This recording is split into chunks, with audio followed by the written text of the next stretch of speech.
Merci. Nous sommes là bien en forme, grâce à l'Éternel des armées, au Elohim Yoshua Mashiach et Dieu le Père. Merci beaucoup, omnipotent, omniscient, omniprésent, lui qui a voulu que nous soyons là. En ce net moment, Doudou Montiri, Moron Djambé à la réalisation et coordination, Alain Kabongo, je n'oublierai pas aussi, Kifoudier, merci.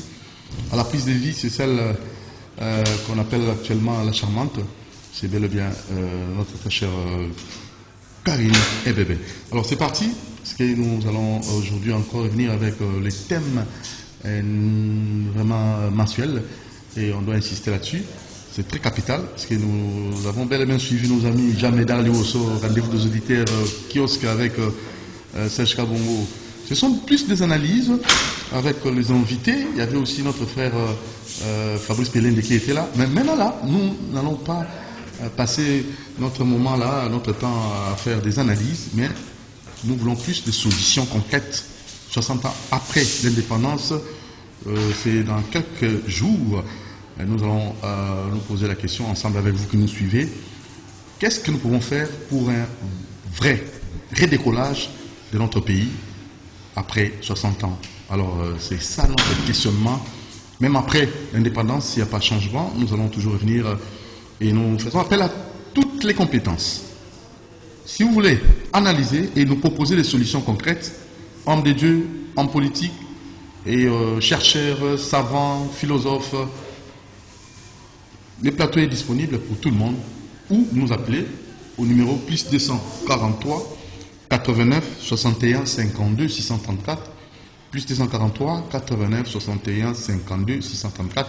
Il y avait monsieur Bienvenu en Simbana Nansel, maison de la prière, cité des ossements.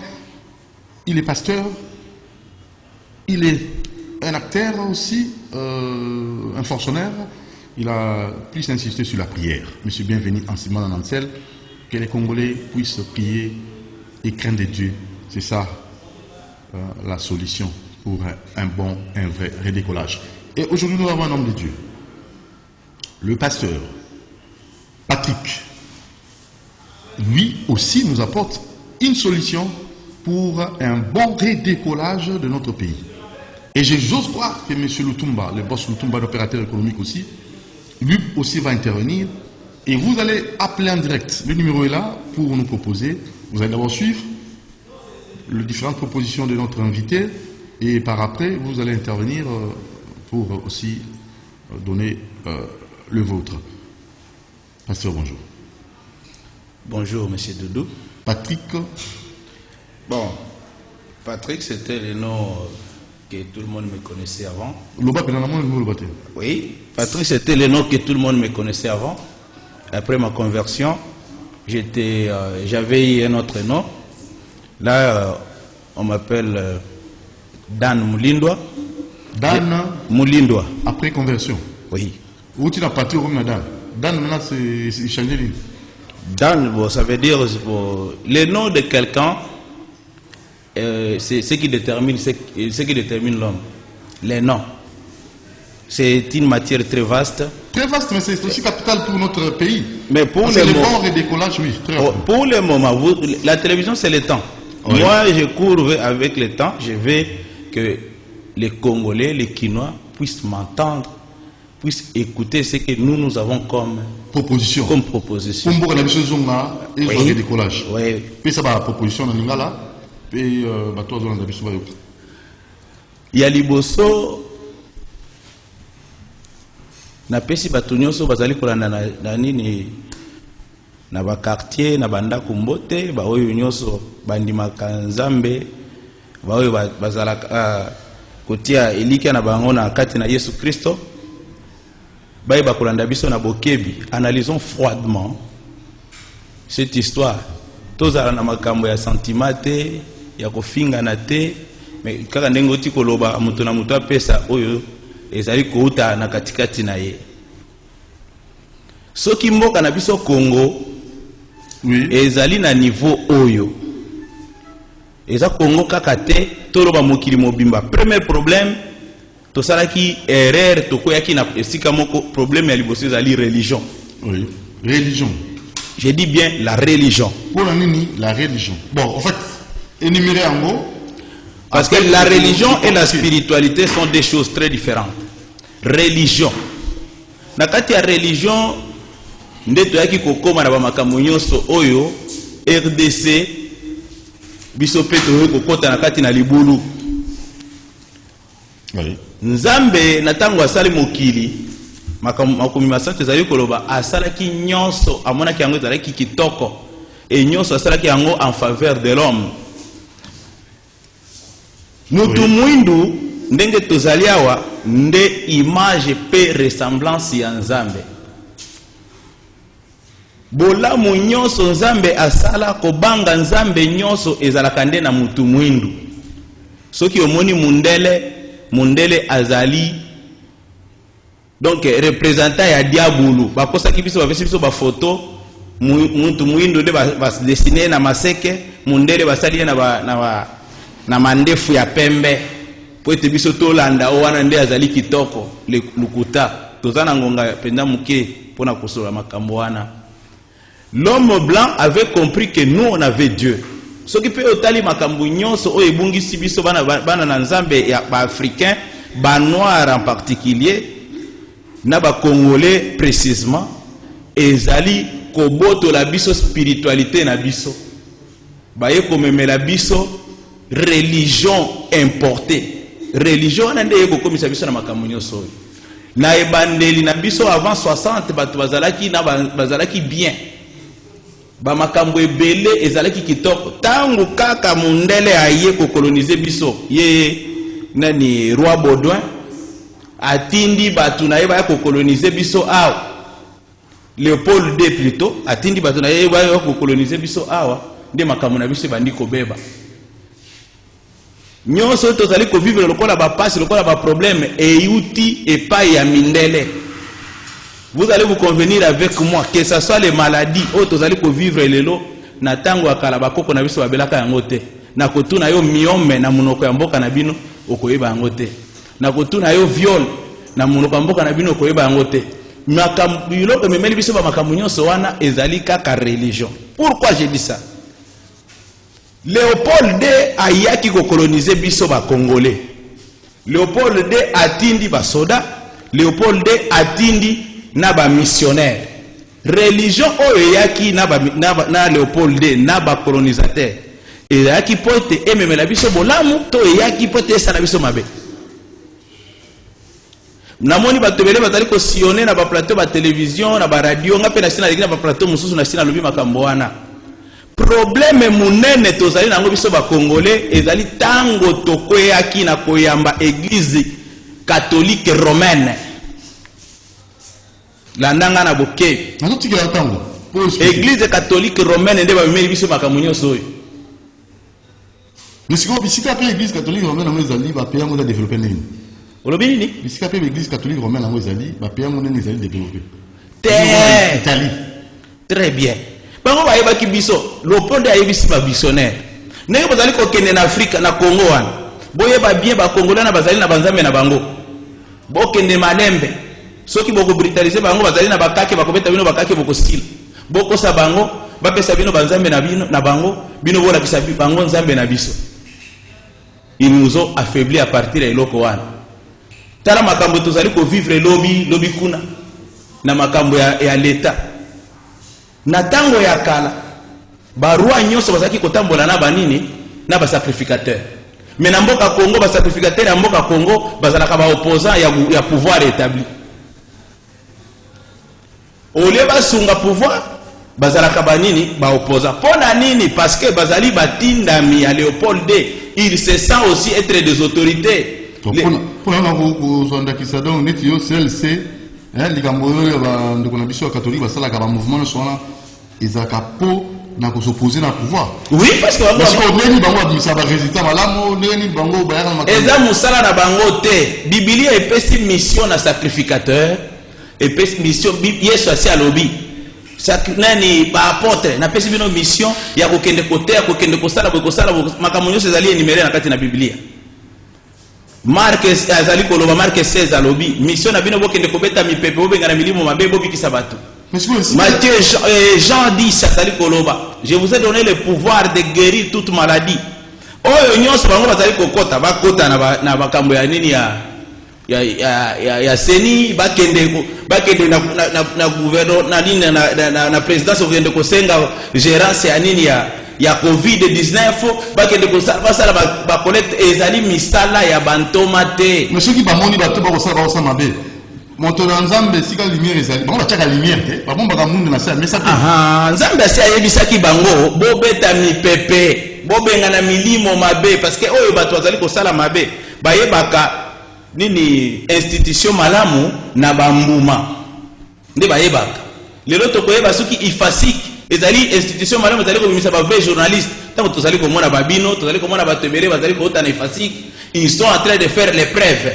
Lelo oyo tango nazali koyoka lelo bato bazali koloba ya de détournement ya boye bato bazali bisala mabe soki otangi bango nyonso batanga na ba école kaka ya bato wana bakola na ba école kaka ya bato wana bazwa ba baptême bazwa ba confirmation et consort. Comment expliquer quelqu'un qui a étudié dans une école de Dieu akola na école de Dieu azwa baptême na école de Dieu mutu wana tango akomi kosala musala alinga lisusu voisin na été ye alinga kulia kozwaka pare monene moninga nde azala konyokwa. Ça veut dire oyo bapesa kabiso ezalaka mususu tozali na problème ya religion na problème ya éducation bazalaki kolakisa biso ete bango bazali basali na nzambe pourtant bazali basali na nzambe te bazalaki ba missionnaire des envoyés de Léopold II baye kokosa biso balobi basungi mboka na kotia ba école na kotia ba nini comment est-ce qu'on appelle séminaire et consort. Je vous ai démontré la fois passée. Bible le dit bien à Mukanda à Timothée.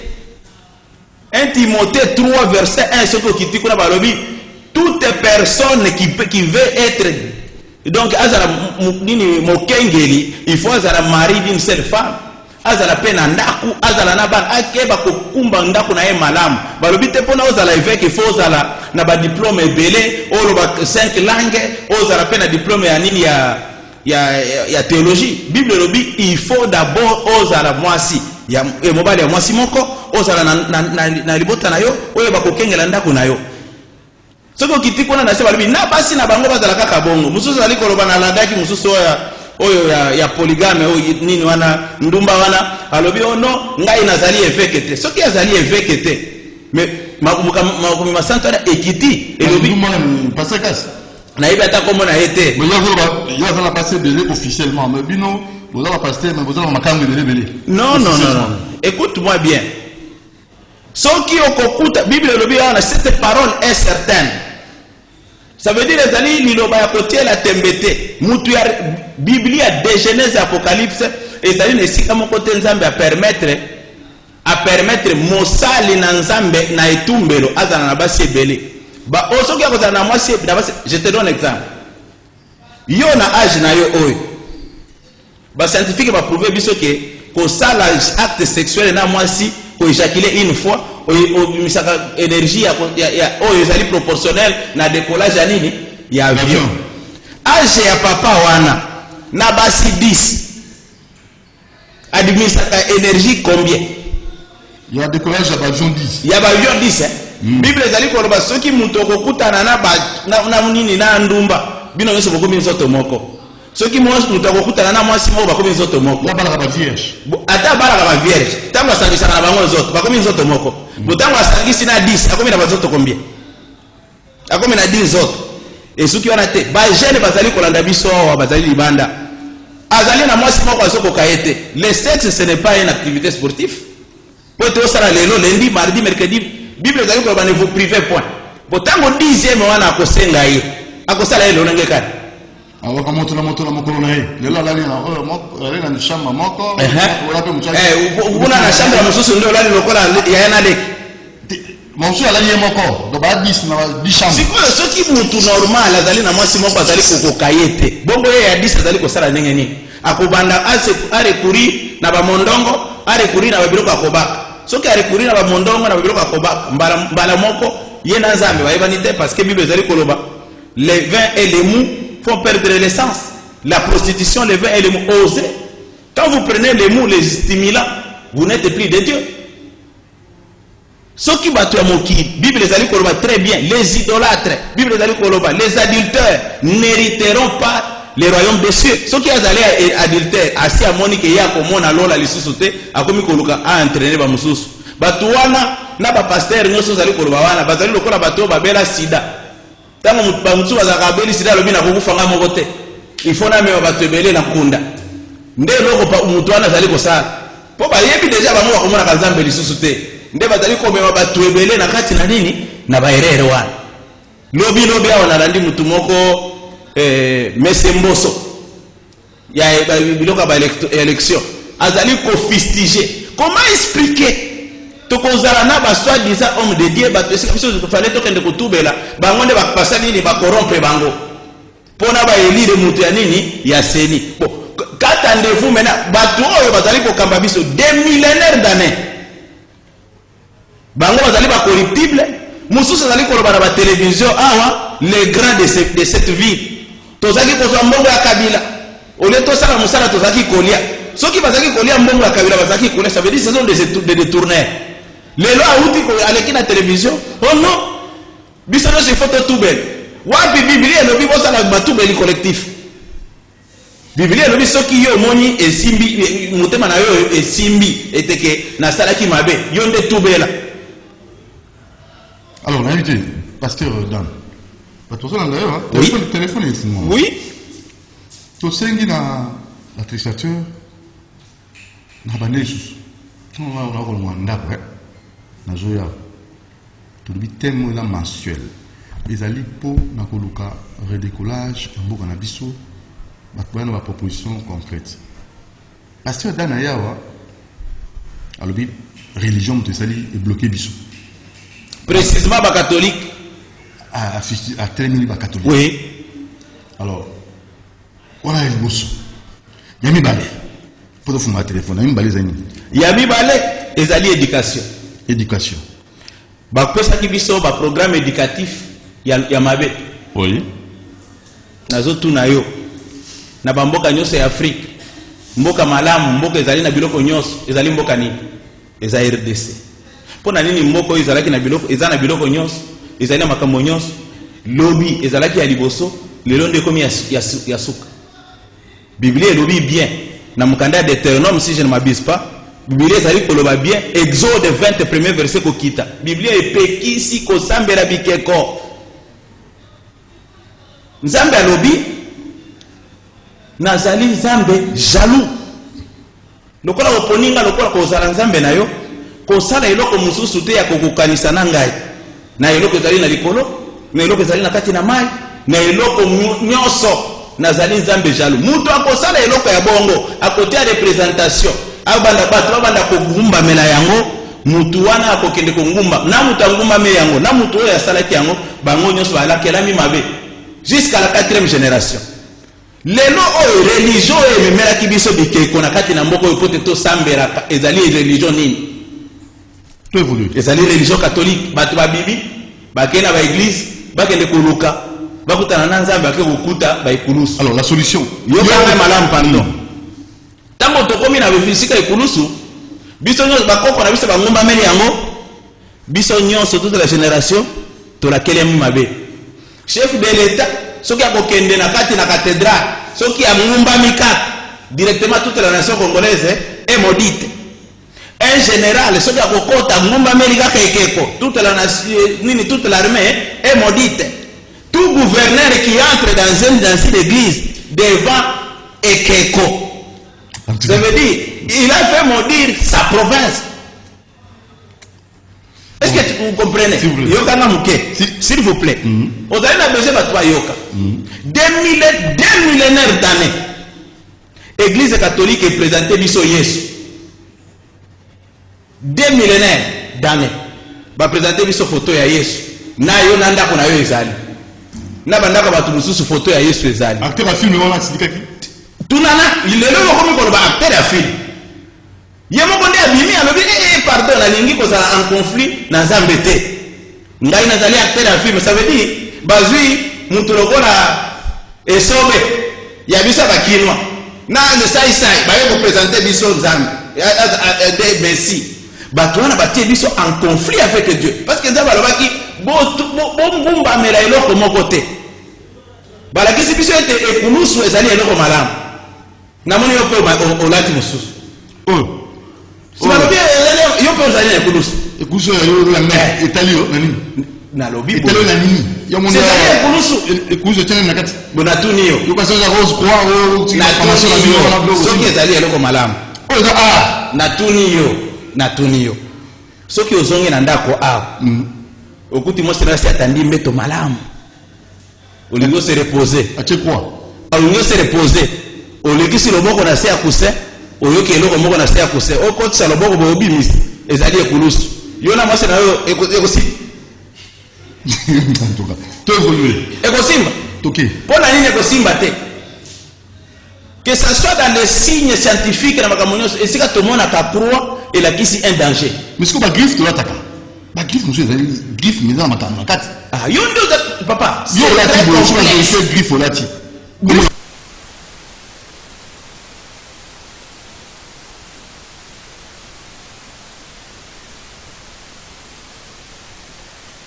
sa yo namoni chaussette na toyaki kosala débat ya ngai na yo te toza koéclairer public oza kocomprendre balakisi biso bikeko nzambe alobi mutu nyonso akosala eloko wana oyo akozala na ekeko ye na ekeko bakokani c'est ce que dit la Bible soki ozali na kati na ndako na yo ozali ata na statuette ya soi-disant Marie ndenge balobaka ça veut dire yo na soi-disant Marie wana bokokani.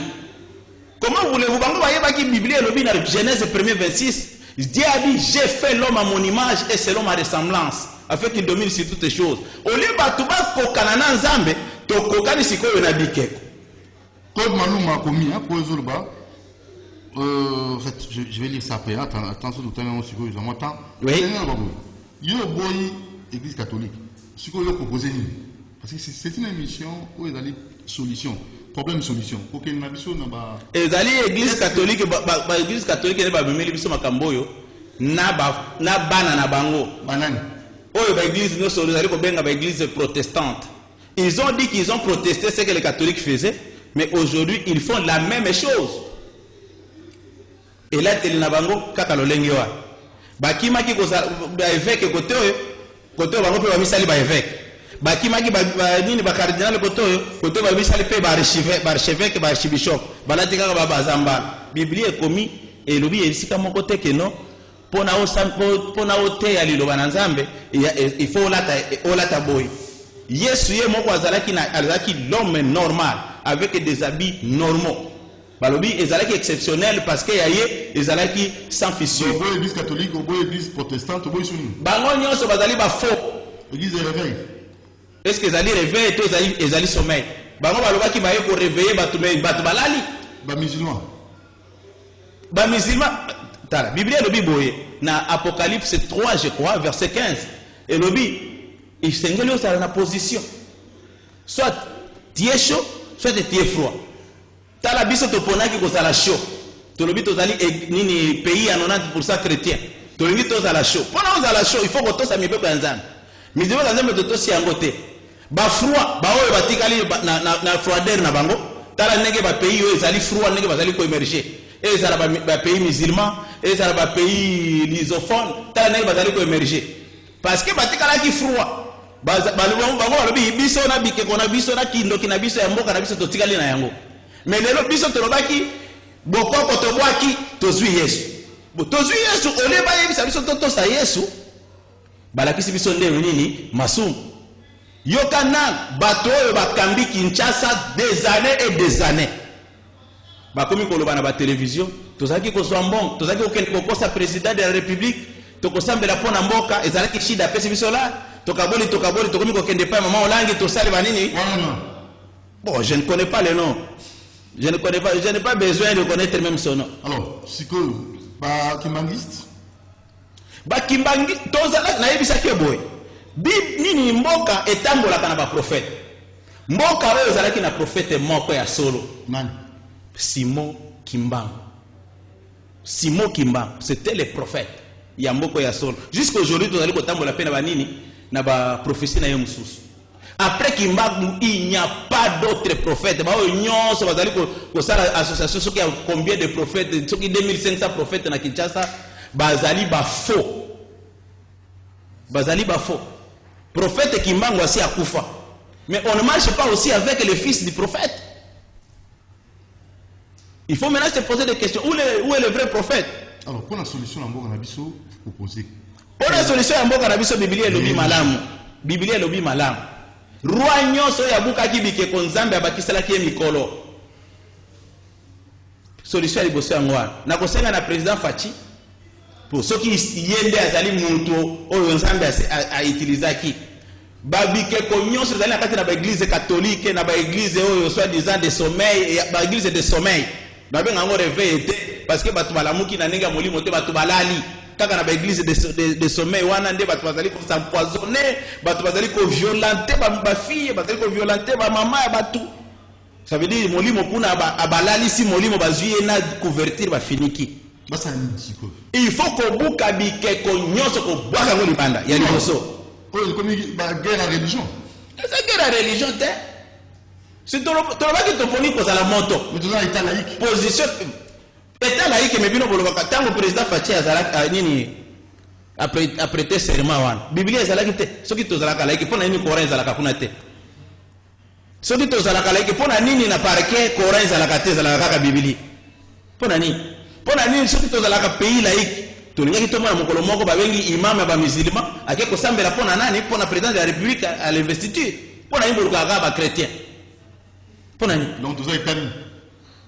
Na epita Biblia batu nyonso bazali koloba tozali pays à 90% chrétien. Nde baloba. Ça veut dire nous les chrétiens dominent. Donc on officialise ça. Bible ezali koloba quand les justes dominent, le peuple est dans la joie. Mais quand les méchants dominent, le peuple est dans la souffrance. Les lobo tozali kolela la souffrance, ça veut dire bato bazali ko dominer biso bango nyonso bazali ba méchant. Bazali batumabe. Ya liboso. Ya mibale solution. Na yokaki mutu moko alobi non, il faut to pesa mabonza. To yebisa président de la République pesa mabonza. Biblia epekisi makambo wana. Oko pesa mabonza. Nani akopesa mabonza? Proverbe 15 ezali koloba makambo wana. Les offrandes des méchants sont en horreur. Offrande ya mutu soki yo zali momeli bangi, soki zali momeli tumbako, soki zali ndumba, zali na babebe na bayaya trop, ata soki kopesa offrande, ezali kopesa nzambe motema nkele. Offrande na yo ya bangisi yo. Bakosi bato awa o ebele ya bolingo ezipaka masumu. Mutu akolala libanda kuna na nini na paka juma, na kati ya taxi ayoki mutu moko azali kotea. Oh non, tozali na orphelinat, boye na boye ebele ya bolingo amoni ndenge alalaki libanda alobi oh nati ata mabonza na ngai ata mususu na ba kolimbisa ngai ozwi mabonza opesi ata opesi muto ya asenga kayo na biso wana aliaka yango nzambe ayebaka makambo wana te. Nzambe ayebaka makambo wana te. Bible ezali koloba lisusu na kati na makomi masante. Bible elobi bien na kati na mukanda ya Deutéronome 12 verset 13. Bapesaka mabonza bisika nyonso te. Les offrandes ezali akopesa na itumbelo. Yo kino oyo zwaka mbongo omoni mutu atei kaka na taxi bis atei kaka na nini na esprit de mort misi mongo pesi mongo wana ekendaka wapi? Soki azali nganga tango opesi mongo na yo osuki wa Biblia elobi bokolia bambuma ya misala ya maboko na bino. Mais siko pona ba aveugle ba personne démunie to pesa te. Non. Wana ezali ba action charitable ya charité. Okay. Mais pour la offrande, il faut amener nanini na etumbelo. Yoko lobateke non, même elle dit mais faut amener na etumbelo. Yoko zalo teke non nakona na moni butona zali ko souffrir les aka ba kopesa na kabelika kanzana. Jamais. Tu as péché. Batona balakisa biso banzela lukuka. Pour la makambo etali ba faux prophète oyo batoni na kati na mokili, na kati na Kinshasa. Biblia elobi manama. Ezali makambo butona te biso to poli kozala ya nzambe. Balobi ya nzambe ezali gouvernement théocratique, c'est la théocratie. Quand on parle de la théocratie, c'est la dictature. Ça veut dire nzambe ezali nyonso alobi bino bolobi amen. Mais to lobi amen. To yeko découvrir batebele bazali ba faux prophète nyonso. Il faut faire ce que nani alobaki. Eli na kati na mukanda ya 1 roi 18. Ake komana mokonzi nini nzale beti na mboka wana ake komona ba mokonzi ayebisi ye nazaki koluka bino na yo na bato 150 nini prophète bazaka na mboka tomati ngomba Nzambe wana biso na Israël to kosambe. Mais avec quelle idée? Rapidement, pour tout le monde sur le téléphone. Le leader, c'est le président de la République. Mais les sacrificateurs, on n'a pas de sacrificateurs. Il n'y a aucun sacrificateur. Ce sont des voleurs, des bandits, des escrocs. On a mis dans la maman le vite que non, tous les collègues bambongo kaka to sangani kaka pe to beti to bundi. Yemo ka lo to bundi e pa maman olangi to bundi pona mbongo. Voilà, quand même, de l'Inglés. Ah, mbote de l'Inglés. Est-ce que c'est vérité? Alors vite mbongo vite bitumba bazali comment le président zangi ko pesa biso mbongo te. Le président Kabila avait dit non. Maintenant, vous proposez quel leader? Le président lui-même, à part le président? À part le président, il faut chercher les prophètes du moment. Le prophète du moment, il s'appelle le prophète Moulindo Gilles.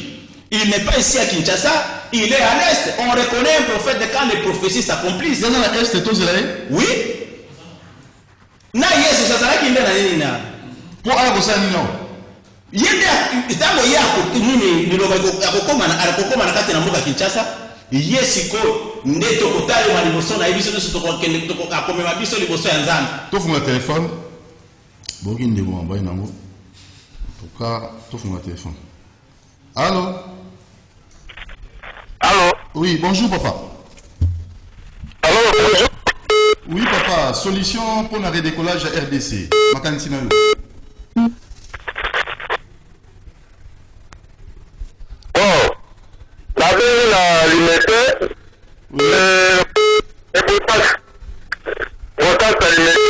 Oui, Botas, dans limité. Oh,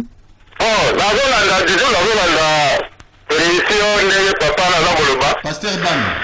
Naza pasteur de Nazali disciple de Jésus. Disciple Dan. Il a tout à fait raison.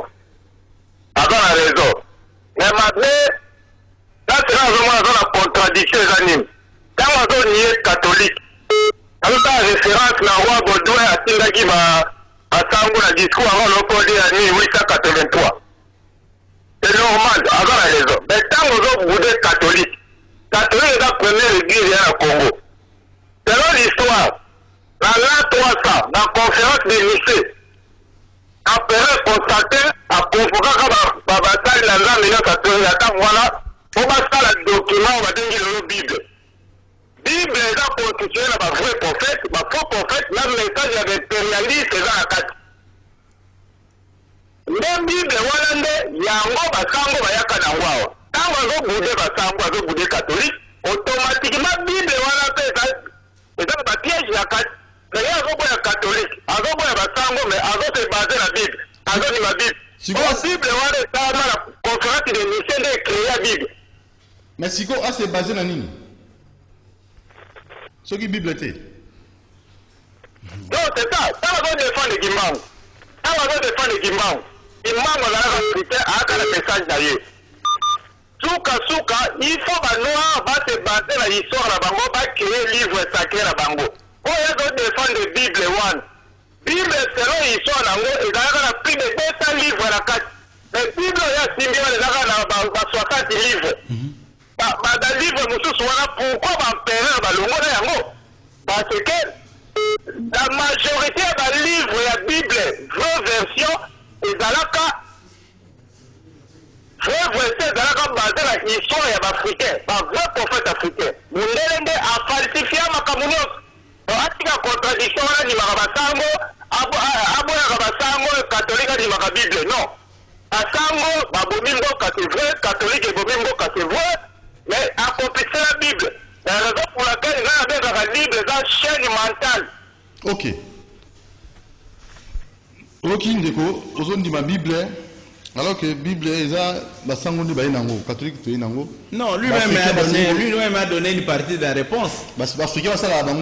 Non, lui-même a donné une partie de la réponse. Alobi yemo oete ke ezali na ba buku mususu balongola. Banani balongola. C'est ça que catholique. Mais ce que je dis, Bible. La nanga malamu na bokebi pour na pesa réponse. Jean nous appelle Mbalé pour tout gagner temps émission Ezamolo. Allô, bonjour. Allô, bonjour, papa, Mbote papa to ke mbamo na solution. La La dernière fois, c'est comme un Oui, papa. Normalement, à côté qu'on a raison, mais avec une fille ma tabounet wana lobby, normalement, Bible, banal, jeunesse, puis apocalypse, ma tabounet, le kunizati, tu retires au bénéficier, attends le logo de mon côté. Normalement, il faut m'amener dans des canaux dans la tradition, le ligne à cause de la beaucoup qu'on a dit, Tomboka Oyo Eza, décollage. Décollage à Mboka Oyo, Eza dans ma boca, il y a des filles femelles, même la politicien dans l'église, la gagne, nous sommes au gang, et nous, comment nous aussi nous gâter. Si nous connaissons le plan noir, ce qu'on reconnaît, pour cette la biso, on est dans la team de la biso. ndeko abito reconnaître Kimbangu nde makambo fungwama toke pesa biano na tout à fait d'accord. J'avais soutenu que Kimbangu était le vrai prophète il y a RDC. mais ce que vous ma fils Yokanga malam. prophète na fils prophète il est monté Non, ce n'est pas la même chose. Mais Il y a les prophètes et les fils du prophète. Na kopé ça tozali na tante et télévision ezali ngonga. Ndeko ya lobi pona makambo ya Biblia soki na ko contester mosusu pe na soutenir Bible. Bible yemoko alobi ezalaki na ba livre belé balongola. Banani balongola ba livre wana. Ezaka ba catholique. Je vais donner l'historique. Bango moko na ye bango nde bayebisaka biso eteke Biblia ezali livre inspiré. Kutu balakisa biso teke ekomama bango balakisa ke euta na Nzambe. Mais biso toyeba ke ekomama na kati na Biblia wana bango baboyaka mutu moindo azalaki na droit ya kotanga Biblia te. Pourquoi il refusait que mutu atanga Biblia te? Parce qu'il y avait des réalités. Oh, ils allaient cacher la réalité le kolo tozali koloba ya ba Timothée oy. Soki ba yeba ka peke Timothée ngaki ebeta bango balinga balongola buku yango. Kimbangu est c'est lui le vrai prophète qui était en RDC. Il avait prédit. Mais après la mort du prophète, Nzambe atambolaka na bawe te Ecclésiaste 9 le dit. Même les kimbangistes, ils lisent la Bible.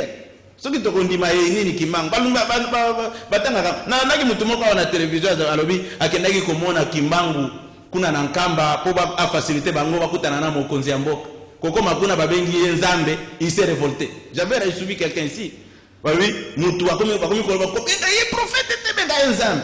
Il s'est révolté au sortir de là akuti ba chaussette na bango bayibi. Bo soki toko soutenir makambo wana makambo oyo Kimbangu azalaki kosa yango ezali kosala malelo te. Merci beaucoup. Est-ce que vous comprenez? John Ndeko Oyo. Allô, pasteur Bijou? Allô? Oui, pasteur. Oui. Bino vous avez l'émission lobby na pasteur Kass, hein? Lobby vous avez l'émission na pasteur Kass. Oui. Oui. Oui. Avec toute la solution, mais jusque-là, pasteur, il y a certaines choses à l'obéissance vrai. Mais sauf qu'il est tenté de se confondre aussi dans certaines choses aussi. Pour le que la solution à où tu as ce qui prophète. Pasteur, prophète. Prophète Azan a repris la solution. Des solutions où tu as fait des Adangambes. Donc c'est par le Saint-Esprit. Donc, ce qui est alors de la montre que la solution est dans la passe. La Bible nous dit soit celui qui se confie à l'homme. Nous devons tous se confier au Saint-Esprit. Qui nous amène à couper sa solution à travers un instrument où il a mis. Comme Félix Azali, président de la République. Et ça, quand il faut dans la chrétienne, place dans la musulmane, non, n'a pas la doctrine, mais n'a pas la société et coquille. Puisque dans la pays qu'on a développé, la chrétienté. Quand la chrétien est synonyme aux traditions de mobilité, mais quand la chrétien est synonyme, il y a qu'on se préparer pour la vie éternelle.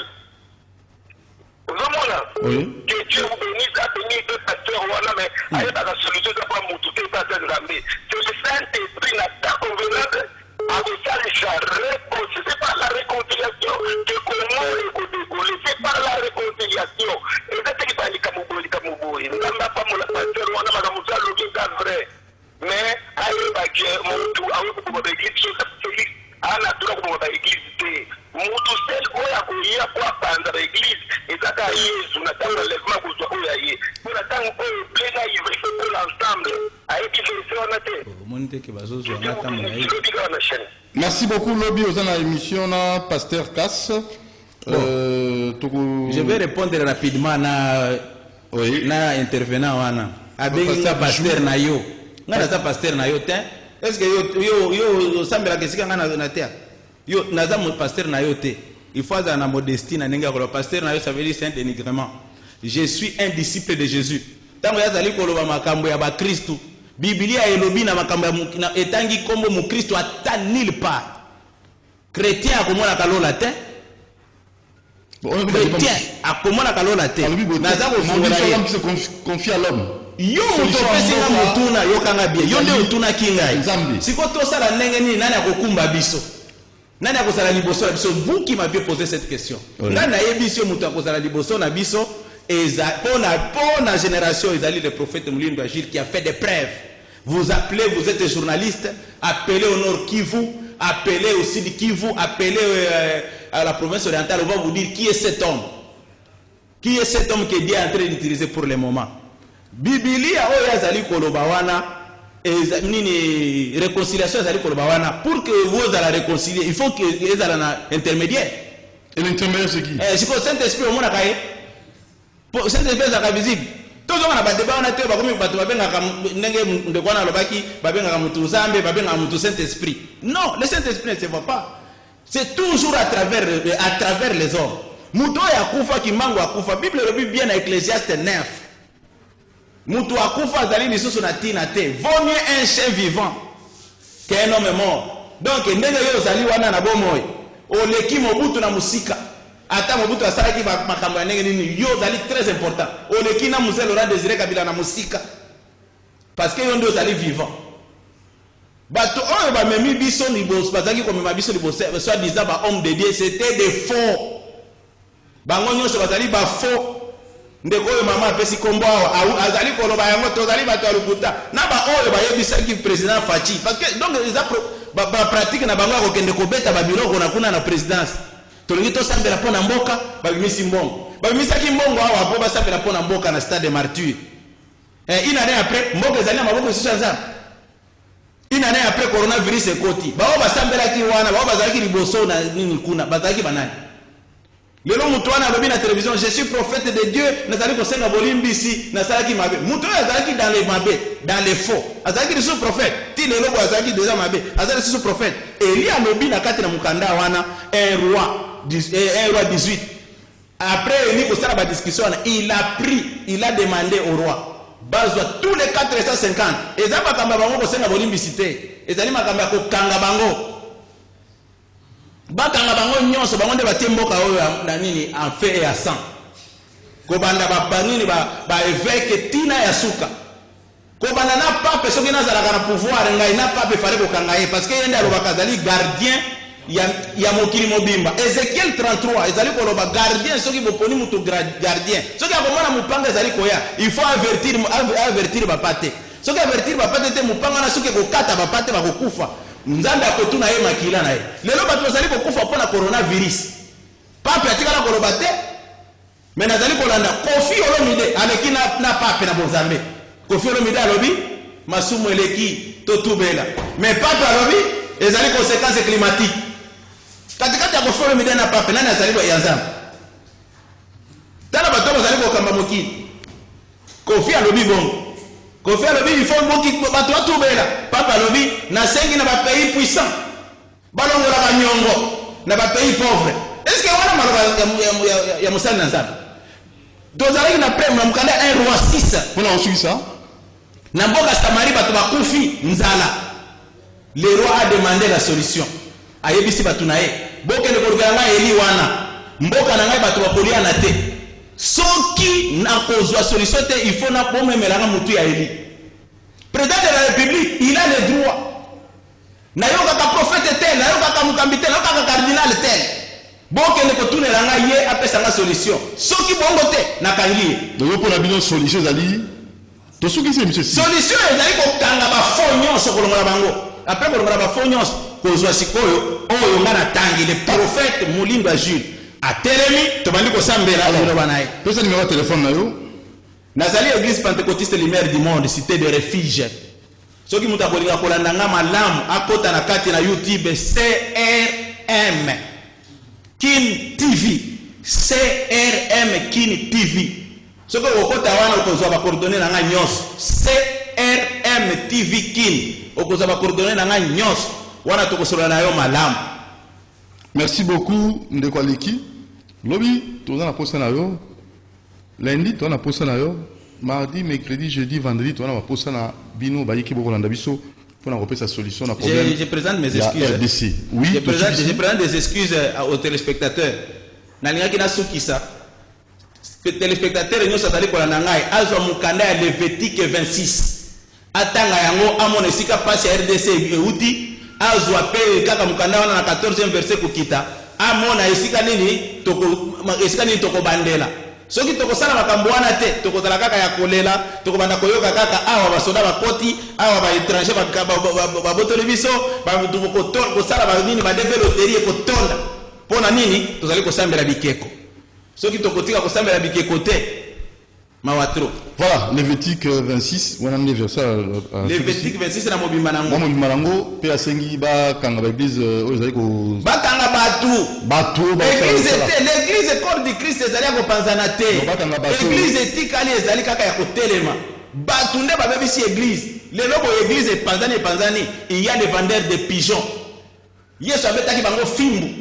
L'église c'est vous, c'est moi, c'est l'autre, c'est l'autre. Alors, avis contraire, appelez au numéro plus 243 89 61 52 634 pour Kobanango pour le redécollage à RDC. Et j'ose croire que pour le cas, dans le numéro 1 au Bengi Poto Yambayo, plus 243 89 61 52 634. Je vous ai dit qu'on a un débat pour la population, par Nabango et surtout dans la Kambipi, orientation, dans la politicien, dans la solution. Kofinga moto songolo pakalate ko sa proposition pour redécollage à la 60 ans après l'indépendance très bientôt. Merci Doudou Montiri, vous aime beaucoup. Abonnez-vous à la chaîne YouTube Doudou Montiri TV et vous avez malam pour la continuité à info. Merci Namoro Djambé la réalisation, merci à Karine Bébé la charmante. Merci à Christian Banjolo et Dieu merci Kifou, Aleka Bongo la coordination, Robert Makonda la programmation.